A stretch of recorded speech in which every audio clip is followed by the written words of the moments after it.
ഫോണിനെയും കൈയൊഴിഞ്ഞ UDF സർക്കാർ സ്കൂളുകളിലെ phone കണക്ഷന്റെ ബില്ല് ഇനി മുതൽ സ്കൂളുകൾ സ്വയം അടയ്ക്കണമെന്ന കത്തയച്ചിരിക്കുകയാണ് ഇപ്പോൾ പൊതുവിദ്യാഭ്യാസ ഡയറക്ടർ. ഇപ്പോൾ വിവരങ്ങളുമായി തിരുവനന്തപുരത്ത് നിന്നും ഷീജ ചേർന്നുണ്ട്. ഷീജ, ഇപ്പോൾ ഈ ഫോണിനെയും കൈയൊഴിഞ്ഞിരിക്കുകയാണ് UDF സർക്കാർ അല്ലേ? ഇപ്പോൾ ഈ അറിയിപ്പ് വന്നത് കണക്ഷൻ കാലാവധി പുതുക്കേണ്ട സമയമായപ്പോഴാണ്. അതുപോലെ തന്നെ സംസ്ഥാനത്ത് 6000-ത്തിലധികം സ്കൂളുകളിലെ ഫോൺ കണക്ഷനാണ് ഇതോടെ അവതാളത്തിലായിരിക്കുന്നത് അല്ലേ?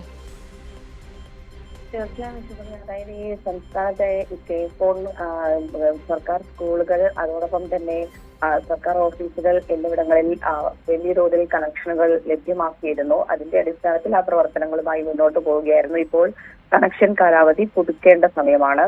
അപ്പോഴാണ് ഈ സ്കൂളുകളിലെ ഫോൺ സംവിധാനത്തെ UDF സർക്കാർ കൈയൊഴിയുന്ന ഒരു സമീപനം ഇപ്പോൾ സ്വീകരിച്ചിരിക്കുന്നത്.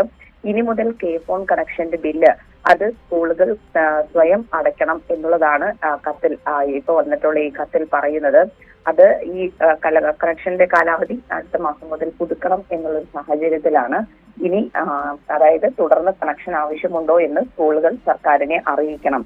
അതിൽ കണക്ഷൻ ആവശ്യമുണ്ട് എന്നുള്ളതാണ് സ്കൂളുകളുടെ നിലപാടെങ്കിൽ സ്വയം ഏതൊക്കെ സ്കൂളുകളാണോ കണക്ഷൻ വേണ്ടത് എന്ന് പറയുന്നത് അവർ സ്വയം അടയ്ക്കണം എന്നുള്ളതാണ് ഈ ഉത്തരവിൽ പറയുന്നത്. സംസ്ഥാനത്ത് ഏകദേശം ഇതുവരെയായി 6000-ത്തിലധികം സ്കൂളുകളിലാണ് ഫോണിന്റെ കണക്ഷൻ ഉള്ളത്. സൗജന്യമല്ലെങ്കിലും സ്കൂളുകൾ ഇതുവരെ ഫോണിന്റെ ബില്ല് അടച്ചിട്ടില്ല എന്നുള്ള കാര്യം കത്തിൽ തന്നെ വ്യക്തമാക്കുന്നുണ്ട്. പക്ഷേ ആ സംവിധാനം ഇനി പൊതുവിദ്യാഭ്യാസ വകുപ്പ് തുടരില്ല, സർക്കാർ തുടരില്ല എന്നുള്ള കാര്യമാണ് ഇപ്പോൾ പൊതുവിദ്യാഭ്യാസ ഡയറക്ടർ ഉപവിദ്യാഭ്യാസ ഡയറക്ടർമാർക്ക് അയച്ച കത്തിൽ വ്യക്തമാക്കുന്നത്. ഏതായാലും സർക്കാർ മേഖലയിലെ ഈ സ്കൂളുകൾ ഇനി സ്വന്തം നിലയ്ക്ക് പൈസ അടയ്ക്കണമെങ്കിൽ എങ്ങനെ തുക കണ്ടെത്തും എന്നുള്ളൊരു പ്രധാനപ്പെട്ട ചോദ്യം ഇവിടെ ഉയരുന്നു. അതോടൊപ്പം തന്നെ ഫോൺ സംവിധാനം തന്നെ പൂർണ്ണമായും അട്ടിമറിക്ക് ഭാഗമായുള്ള ഒരു നീക്കമായി കൂടി ഇതിനെ വിലയിരുത്തേണ്ടതാണ്. വിഷ്ണുപ്രിയ.